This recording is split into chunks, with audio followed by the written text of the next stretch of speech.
Hey guys, so today I would like to talk a little bit about repressed anger. So what it is, where it comes from, how it feels, and then ultimately how to change it. So repressed anger is when we unintentionally, unconsciously deny, avoid, or push down our anger. So where we sort of get this from or learn this a lot of times is in childhood when you were in an environment that was unsafe for you to express your anger. So unsafe either physically or emotionally. Having that anger and knowing that you can't express it because you will be punished physically. You will be punished emotionally, so berated, told that, you're wrong or it's your fault. Ignored, avoided, things like that. So growing up in a household that you were not safe, whether it be physically or emotionally, to express that anger or to show that anger or show the vulnerability that comes with being angry. It can also come from if you grow up again in a household that you are growing up around a lot of unhealthy anger. So if you are seeing as a child a lot of things like physical abuse, a lot of yelling, a lot of screaming, a lot of name calling, a lot of like harsh criticism, things like that. So your relationship with anger is one in which anger represents punishment, anger represents being unloved. Anger just has a really negative connotation in the way that you grew up. And so as a child, that anger that you either can't express because it's unsafe or won't express because it's scary, all that anger is still there as a child. It's just sort of simmering under the surface. And then as we become adults, that anger is still there and hasn't been addressed. And essentially, as you grow up, you're just piling more and more and more anger on it. And that anger that's already there is kind of, spawning itself as well, just all under the surface.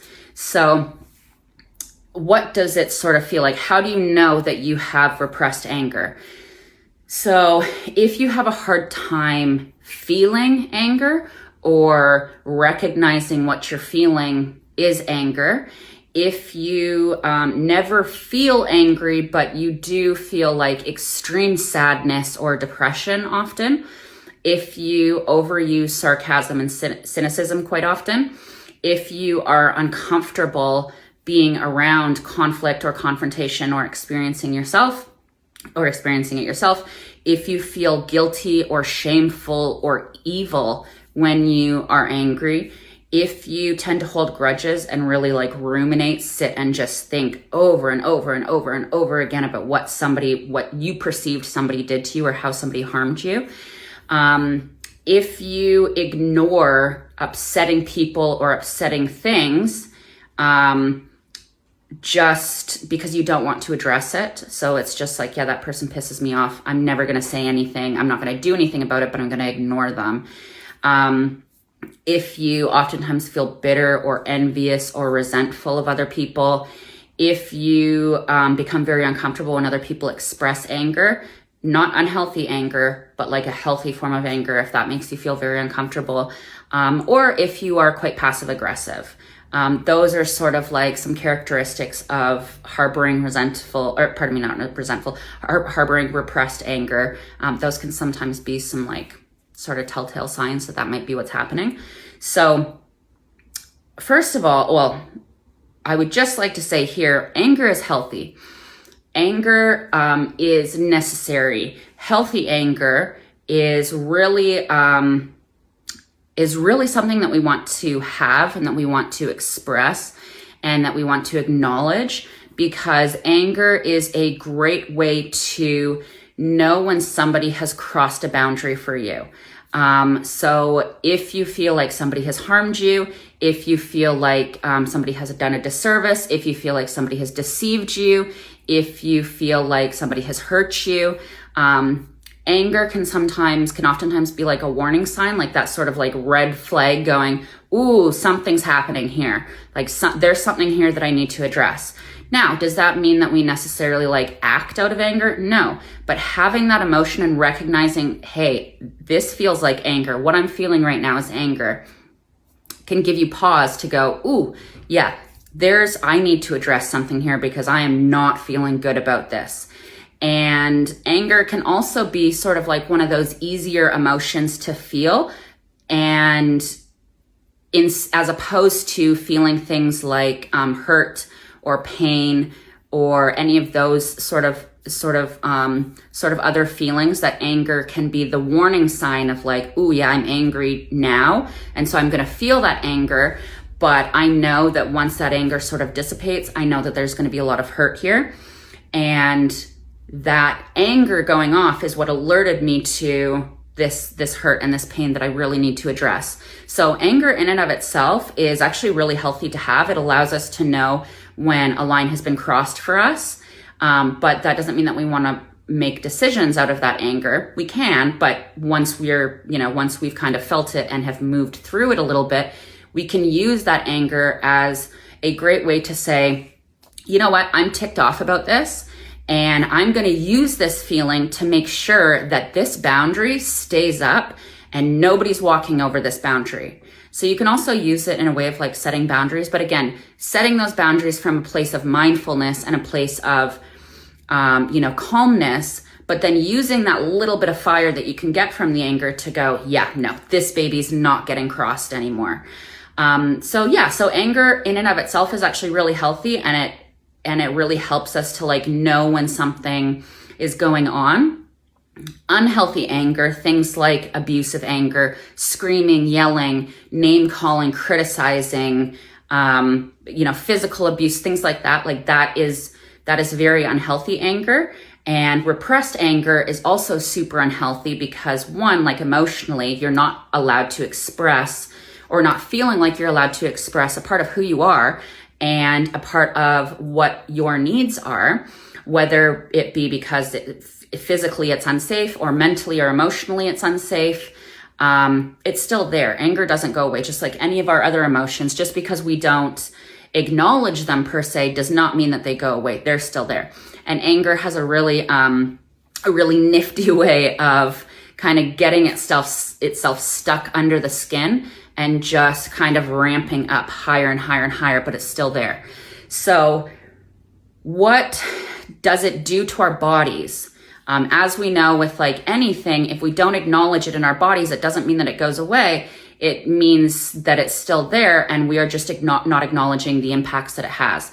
So if we are experiencing repressed anger, what does that actually do to our bodies? So high blood pressure, it can totally give you high blood pressure. It can cause insomnia. It can cause chronic stress. It can cause chronic like physical ailments. It can create heart issues. It can cause destructive behavior. So things like, again, like that passive aggressiveness, or being very destructive to yourself. Things like substance abuse or risky spending, or just sort of like risky behaviors or destructive behaviors to other people, because you have all that anger, but you're not acknowledging it. So, it's easy to lash out at other people, or to go, yeah, that person wronged me, and so now that person's got to go down, sort of thing. And then it can also create very low self-esteem and a sense of sort of just apathy towards the world, of just, not really caring one way or the other about anything ever. And so none of those things are really great physically or mentally or emotionally, or a great way to move through life. So if you feel like you are experiencing repressed anger, and just put a caveat on here, it doesn't matter how much you're experiencing it. You could be experiencing it a tiny bit, or you could have so much repressed anger. It doesn't matter. It is valid. Your anger is valid, and your anger needs to be let out. It needs to have somewhere to go, so that it's not just sitting and stewing inside of you. So what do we do if we have repressed anger? So first of all, ask yourself questions. So what does anger feel like for you? And, you can really sit down and think about this, and even write this stuff down and go, okay, so how do I know if I'm feeling angry? And this can be tricky, because if you're not used to acknowledging that you have that anger, that can be difficult to then, suss out, okay, but what does this actually feel like? So really sitting down and thinking, what does it feel like to feel angry? And maybe I can't connect to what it feels like for me to feel angry, but I can ask other people what it feels like to be angry. I can Google what it feels like to be angry. And really, if you start noticing like, okay, yeah, I'm starting to feel what other people say being angry feels like, then sort of lean into those feelings a little bit, like let that kind of wash over you. And then question yourself as to, okay, when I start feeling off, or when I'm like, oh, I can feel that, I'm starting to get real snippy with somebody, or I, am feeling really spicy, let's say. So maybe you don't know exactly what anger feels like, but you do know when you start to get a little spicy with people around you or with yourself. So when you notice that you're starting to get that little spiciness, what happened right before? What was the trigger for you to start to get spicy?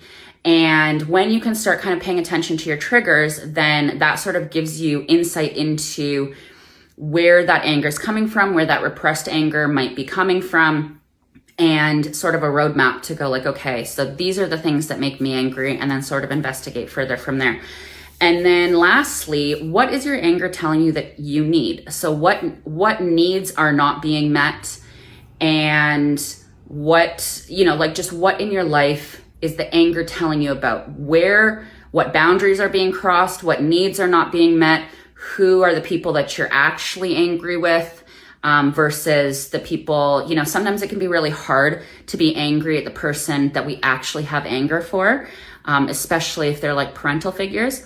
So it becomes then easier to be angry at other things or other people, or essentially just be angry at the world, as opposed to going, yeah, this person who I love and who I wish could provide for me what I need for them to provide, they actually deserve my anger. And so instead of spewing my anger all the way over here, I'm going to sit down and I'm going to process this anger, and then maybe I'm going to communicate with them, or maybe I'm not, right? Because sometimes the people that you're truly angry with and have that repressed anger for, maybe you decide that you don't want to express that to them, or maybe you decide that you do. And whatever your decision is, it's the right decision in the moment that you make it, because you're making that decision from a place of, this is what I need right now. When you are acknowledging that you have that repressed anger, and you're acknowledging where that repressed anger is coming from and potentially who it's directed towards, that is a huge step in letting some of it go. And, when you start to acknowledge that, maybe you are at a place where you say, yeah, I'm ready to express this. Or maybe you're at a place where you say, no, I'm not ready to do that yet. And that's okay. Either way is okay. But acknowledging that it's there to begin with is such a huge step, and a massive, monumental occasion to be able to do that. So asking yourself those questions. And then lastly, of course, having the ability to reach out to somebody like a professional, whether it be a therapist or a coach, to really navigate not only what that anger is, but navigate how to move through it and how to let it go, or let as much go as you can in any given moment. So if you guys feel like that's helpful, please leave a comment down below, and I will see you on the next video.